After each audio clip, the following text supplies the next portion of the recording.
Hi, it is me again. And now, after we have talked about the chapter 10 of the bridging course, we will now proceed to chapter 11, or the switch security configuration. An important part of our responsibility as network professionals in the future, we hope, is to keep the network secure. So, this is required for us to study on and to take time to, or invest time to. Now, why do we need to implement port security? Implementing good port security means that, oh, but first off, not all securities are reliable. There are some securities that can be easily compromised. So, we need to learn how to uh, implement proper or more secured port security. So we need to secure unused ports. So layer 2 devices are considered to be the weakest layer in or the most vulnerable layer in a company's security infrastructures. It is the easiest to gain access to by hackers.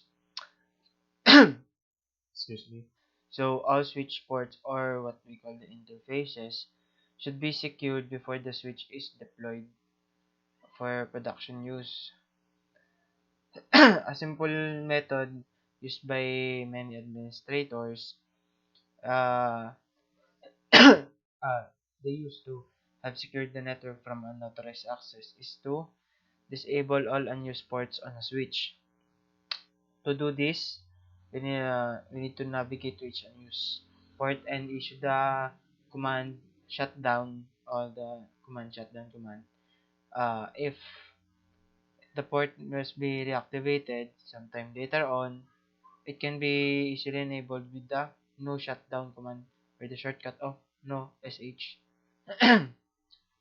To configure a range of ports, use the interface range command. Now, mitigating the MAC address table attacks. In chapter 10, we have discussed different types of mitigation. The simplest and most effective method to prevent the MAC address table overflow attack is to enable the port security. Simple as that.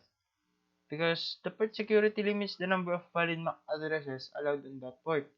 And it also allows the administrator to manually configure MAC addresses for a port, or to permit the switch to dynamically learn a limited number of MAC addresses.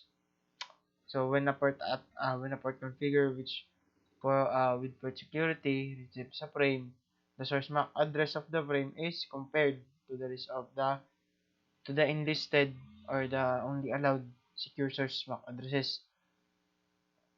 It will not process, or it will not receive anything that is not listed on the table. So to enable port security, just use the switch port, then space port dash security command. Sometimes it will get rejected.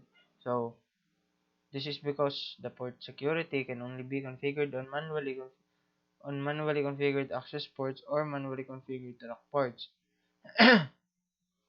So in this type of scenarios, we will use the command switch port mode access, or sometimes use the show port security interface command to display the current port security settings for a port. Now, you need to limit and learn MAC addresses. The default port security value is 1, and the maximum number of secure MAC addresses that can be configured depends the switch and the iOS in is uh, some example.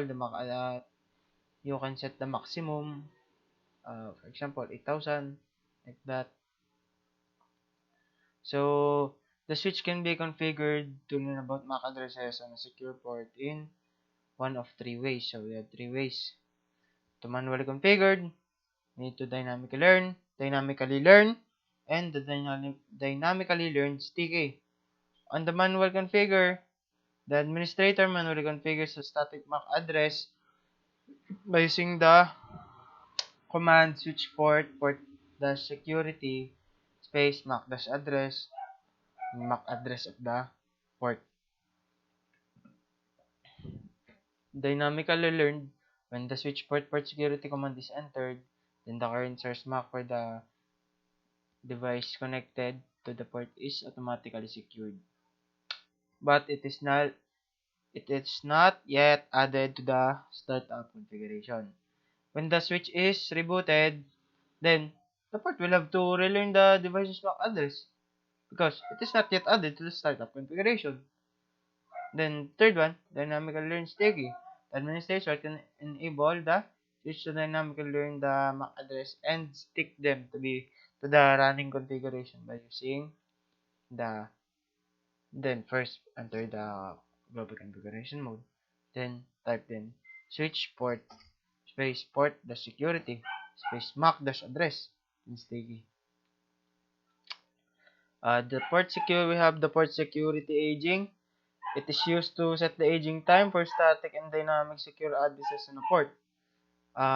Two types of aging are absolute and the inactivity.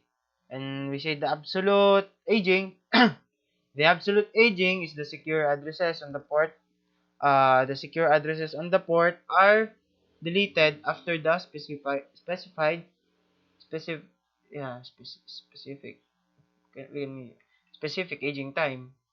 And the inactivity, here, the secure addresses on the port are deleted only if they're inactive for the specified or in the specific aging time.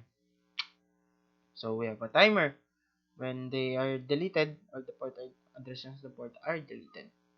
It is for better security to prevent, for example, someone compromise your port.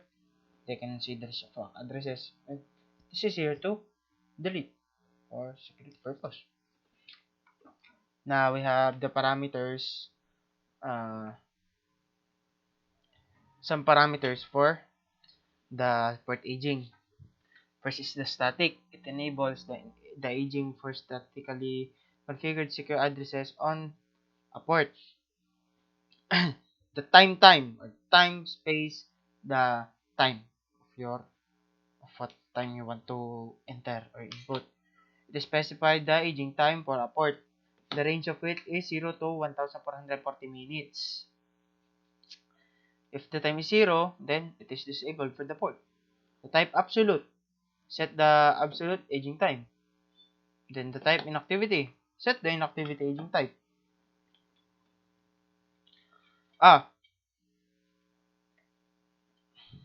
Now we have the port security violation modes. The MAC address of a device attached to the port differs from the list of secure addresses, then a port violation occurs. Or violation, as we have on our the rules we follow. If we don't follow them or we go against them, then we're violating them. This is what exactly happens here in the security violation. So, ports in error disabled state is now when a port is shut down and placed in the error disabled state. Okay, so the port protocol and link status are, what do you call that? Change to down and the port LED is turned off. Okay. So the administrator should always determine what caused the security violation if an authorized device is connected to a secure port. The security threat is eliminated before enabling the port to prevent breach of data. Verify port security. We need to always verify the port security. Why? Because maybe sometimes you will forget that Some port are enabled and are shut or not shut down. When that port is not shut down, it's easier for attackers to compromise your network. So we need to verify which ports are open and not open. Now, to mitigate the VLAN attacks, you can always mitigate the VLAN attacks. But how can we do this? So first, let us review the DHCP attacks. Okay, so the goal of a DHCP starvation attack is to create a denial of service for connecting clients. So basically, we are going back to chapter 10 again. Where we have explained this in chapter 10, so we will not explain it furthermore here. Okay, so just a quick glimpse of it. The DHCP attack create a denial of service for connected clients. However, mitigating DHCP spoofing attacks requires more protection. We have the DHCP snooping. Snooping does not only rely on a source MAC address. Instead, DHCP snooping determines whether DHCP messages are from an administratively configured trusted or untrusted source. Now, how do we implement DHCP snooping? First, step 1. Enable DHCP snooping by using the IP space DHCP space snooping in the global configuration mode. And on trusted ports, use the IP space DHCP space snooping space trust interface in the interface configuration command. Then, step 3, we need to limit the number of DHCP discovery messages that can be received per second on untrusted ports. Step 4, enable the DHCP snooping by VLAN or by range of VLANs. Now, how to mitigate ARP attacks? Just like we have tackled on chapter 10. Okay, so we will just have a glimpse of it. So, what is the dynamic ARP inspection? In a typical ARP attack, a threat actor can send unsolicited ARP replies to other hosts in the subnet with the MAC address of the threat actor. Okay, so the DAI requires DHCP snooping and helps prevent ARP attacks by not relying invalid or gratuitous ARP replies out to the other ports in the same VLAN. Intercepting all ARP requests and replies on untrusted ports. Verifying each intercepted packet for a valid IP to MAC binding. Dropping and logging ARP replies coming from invalid to prevent ARP poisoning. And disabling the interface if down-figured DI number of ARP packets is exceeded. So basically, do not trust any other unknown ports. or do not or just follow what don't violate the security, don't do security violations.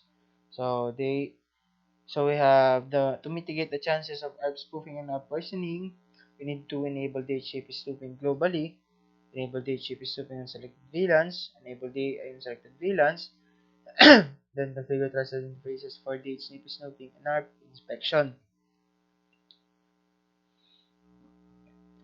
Also, just like I said earlier, do not trust any other ports, any unknown ports. Okay, we have the destination MAC. It checks the destination MAC address in the internet header against the target MAC address in ARP body. The source MAC checks the source MAC address in the internet header against the sender MAC address in the ARP body. The IP address check the ARP body for invalid and unexpected IP addresses, including the subnet mask and all IP multicast addresses.